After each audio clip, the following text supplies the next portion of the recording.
Let's look at 6 steps to write personalized emails that resonate. You can spice up the content of your cold emails with the following ingredients. A lot of the inspiration of this section comes from different sales authors that have dedicated hours to the craft of personalization, mentors at Dell Technologies, and one of my good friends, Chris Bussing, who's one of the most talented sales reps I have ever had the pleasure of learning from. Step 1, research resiliently.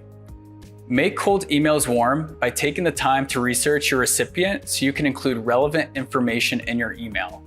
Look at their social media profiles, read their blog posts, and explore their company website. Personal ties between yourself and the prospect. It could be shared values and shared interests or hobbies. Organizational ties between their business and your own company. It could also be shared customer bases and things like that. And call out new announcements and things to congratulate them on things you noticed. Flattery will actually get you everywhere in sales and in life. Make sure to choose connections and similarities that are the most authentic and impactful. And don't try too hard, because that can backfire. For example, you have a dad? I have a dad too. Wow, I know that's extreme, but it's important to note that not all similarities resonate. Acknowledge these similarities up front in your subject line or in the beginning of your email to create a context of relatedness from the get-go. Address your recipient by the first name and use a friendly tone. This sets the tone for the rest of the email and helps create a connection. Step 2, create credibility. People want to work with people who demonstrate credibility. The body of your email should have a strong understanding of the opportunities, threats, and changing dynamics in the customer's world so the customer thinks, okay, they get it. This could include mentioning a recent project they worked on, an accomplishment they achieved, or something similar. Clearly explaining how your product or service can benefit your recipient is also another good way. Make sure to highlight how it can help solve a specific problem they may be facing. Drop in an example of a customer you helped solve problem X to achieve Y outcome. For example, carefully use their own language, drawing from LinkedIn and online articles and videos they are featured in. If you can't find evidence of their language as an individual, mirror the language of their organization. Here's an example of a cold email I sent to a startup that shows that I create credibility and really demonstrate and show the homework that I did. Steven, I spent time reading up on your business. I even saw that you went to KU, Rock Chalk, which is awesome. And I noticed that blank is an investor of yours. Perhaps you are already aware that blank has moved to Dell's cloud with the link to the article. Dell is very strong in manufacturing as well as retail. Given large enterprises don't want to put more money into outdated data management models, we are able to help as a result. And we're talking to other SaaS companies on the West Coast on how we grow in those spaces together, augmenting current partnerships to lower operational costs with current Azure investments. You notice I really empathize with their current situation and showed how I did my homework in the following ways. 1, I showed that I did my research and saw that they're using Azure Cloud. 2, I found that they have a partnership with a specific investor and I was able to share a relevant article on Dell. The company I was selling for is also in a partnership with the investor. And it just shows I did my research and took the time to learn about the latest for this company. Side note, a lot of investor relations can be found directly on a company website. A couple of subtle things that I also called out and show credibility is I know their industry and am familiar with it too. I communicate that SaaS companies, which is their business model, companies like them in the West, the same region they're in, often turn to us to grow in similar spaces. And I also recognize that they're using Azure like I mentioned before and empathize with the fact that I understand where they're at and excited to work with them in their current circumstance. The email is very empathetic of their current situation, and empathy and understanding is really the gateway to influence. Step 3, make customers feel special and give to get. All people want to feel appreciated, special, and unique. Tell the customer, especially executives, that they're on a short list in the region, and I often call this out in emails. Tell them they're a priority. Make it feel like they're just on a long list of customers that was chosen without thought, and put it into an email sequencing blast. You'll know that you made a huge mistake and they won't feel special. You'll know that you made them feel like they're on a big list when they reply, "Take me off your list." If you make them feel special, this won't happen. Now, give to get, this is really an important concept. When you offer a gift or value to someone, the law of reciprocity kicks in and they want to return the favor. In other words, if you offer something of value in your email, it will increase the chances of getting a meeting in return. Here are a couple types of gifts that you can offer to the customer through email. Offer invitations to events. Provide customers with opportunities such as invitations to events where they can have new experiences, gain insights, talk with experts, and network with and learn from similar customers. Executives in particular love to network with other executives and smart people. They want to gain new ideas, connections, and again, feel important. An event is particularly powerful and can catalyze opportunities and deals with the force of 8 sales calls. In my experience, even if an executive couldn't make an event, I can't tell you how many times they were flattered by the invite, and when I asked for a one-off meeting, they said yes. Of course, leveraging in-person events requires you to communicate with your account executive, your leaders, and your management to see what events are coming up and if you can make it. You don't want to offer an event without approval, but ask them if you can invite certain executives to that event. Another thing you can offer a value is a virtual coffee or lunch. You can ask your leadership if you can run a campaign where you send Starbucks gift cards or DoorDash gift cards for virtual coffee or lunch with the prospect. This is another example where the law of reciprocity will kick in and increase the chances that a customer will want to take your meeting out of appreciation. They are also much more likely to be positive in the meeting and open to new ideas. Another thing that you can give that is really powerful and important, especially to CEOs, is offering a new idea or educational opportunity. This could tie into the concept of offering an invite to an event where often you learn things but provide opportunities for education that empowers executives to make the most informed decisions around their business and investments. If there is a better way to do something, CEOs and other executives want to know about it.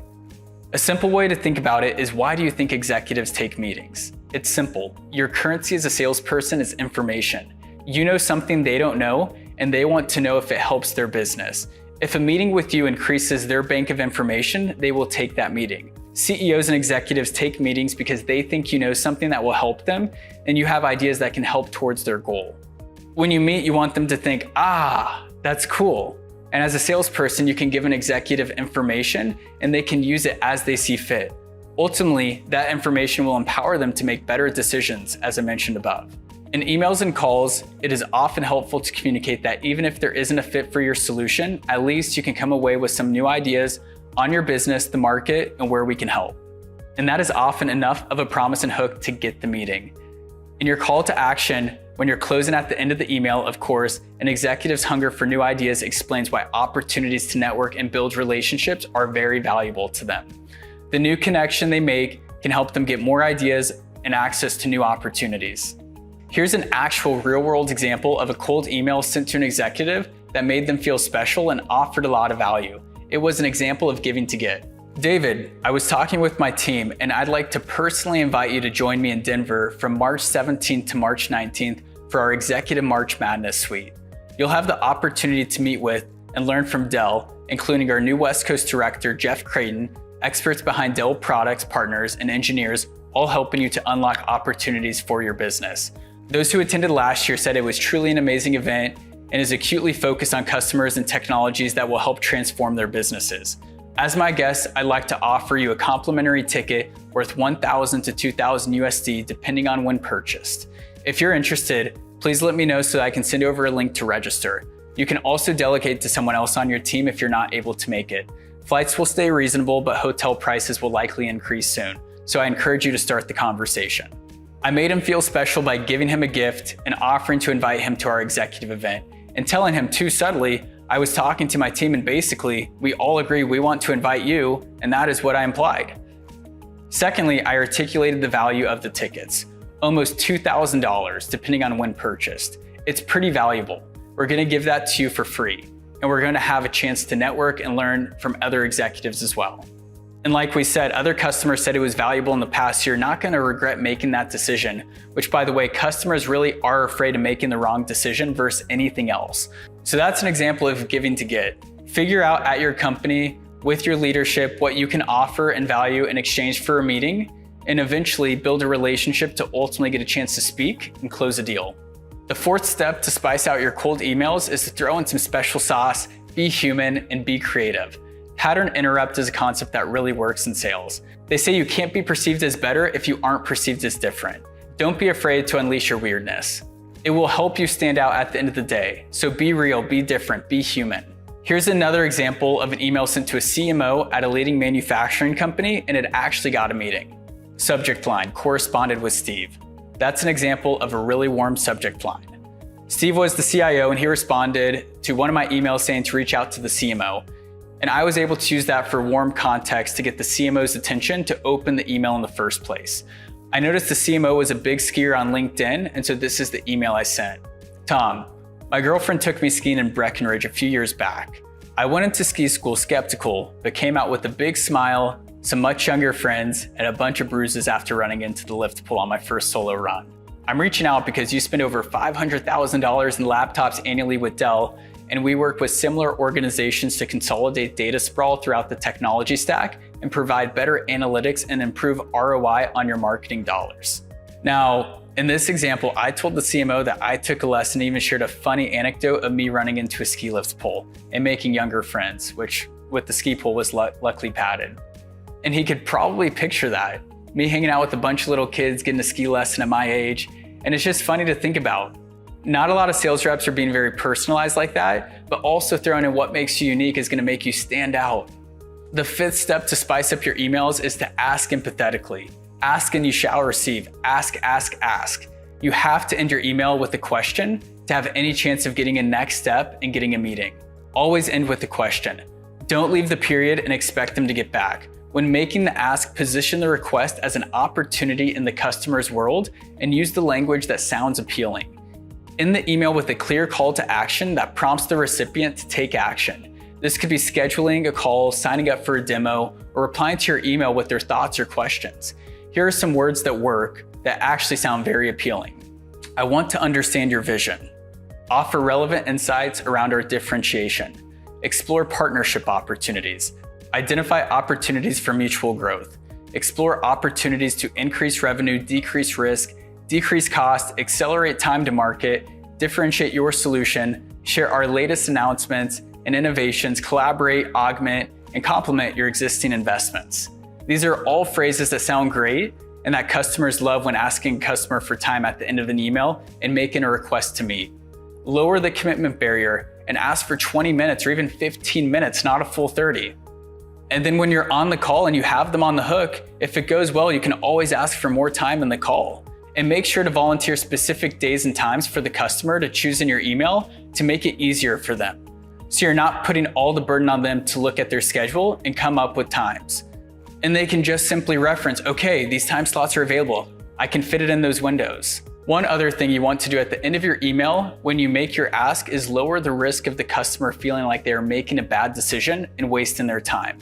Finish by saying, even if there isn't a fit, at least you have learned something new about your market, where we can help your business, and a few other things. And we'll have open lines of communication going forward. Again, that reduces the risk the customer feels in the off chance they feel like they're wasting their time. And they can say, hey, at least I'm going in, I'm getting something out of this conversation at the end.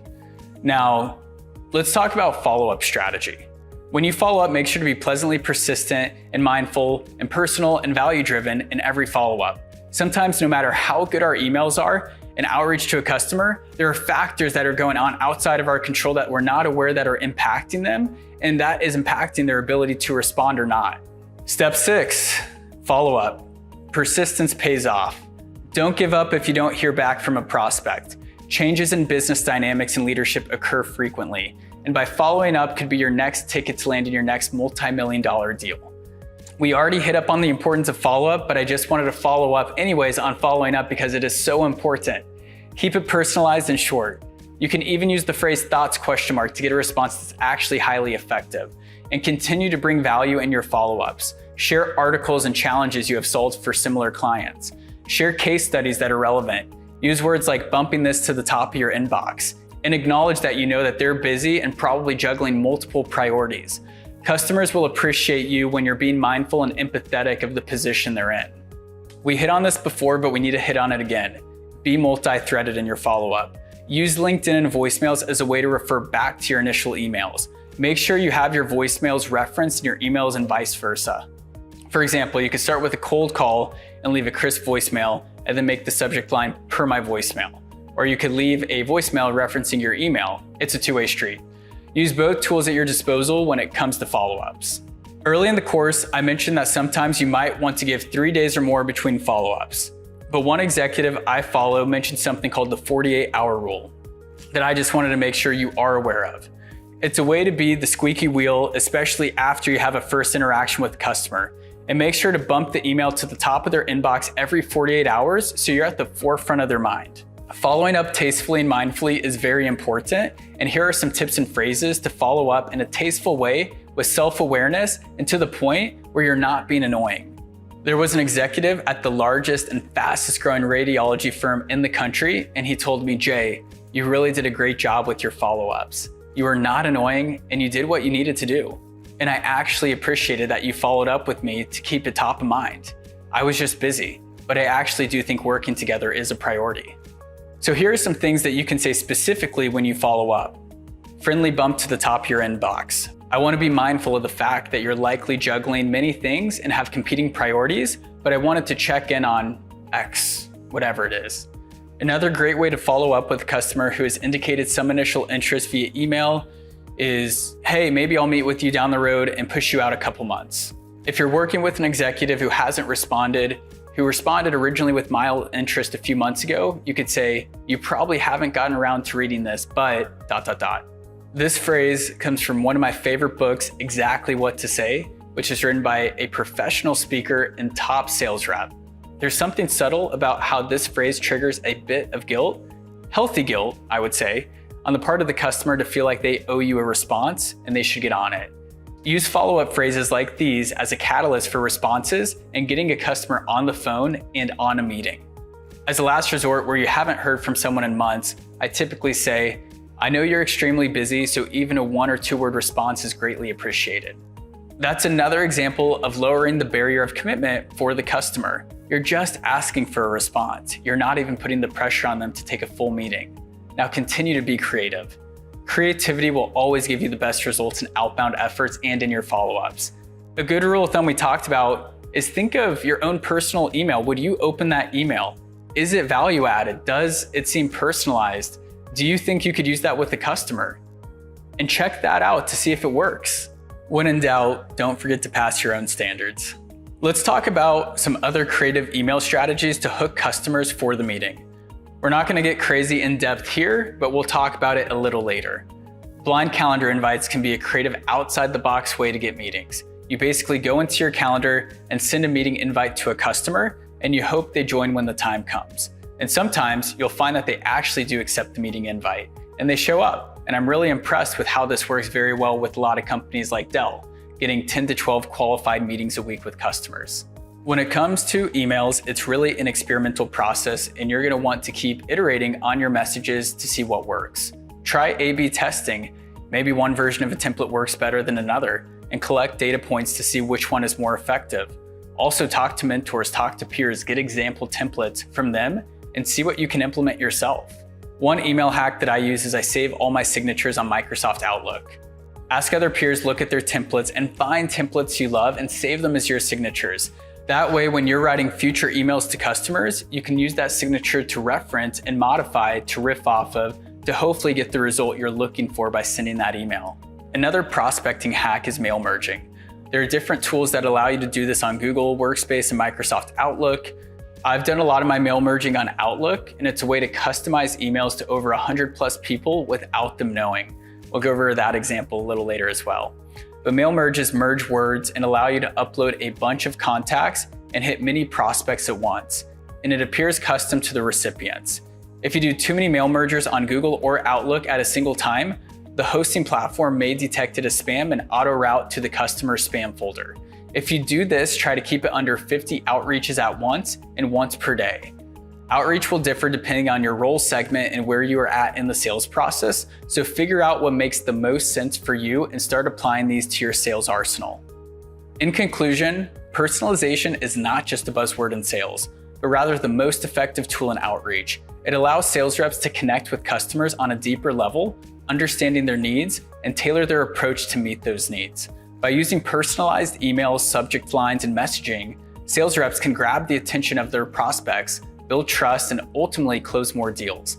In today's crowded marketplace, standing out from the crowd is crucial, and personalization is the key to unlocking success in sales outreach. So invest the time and effort in personalizing your outreach and watch your sales career soar.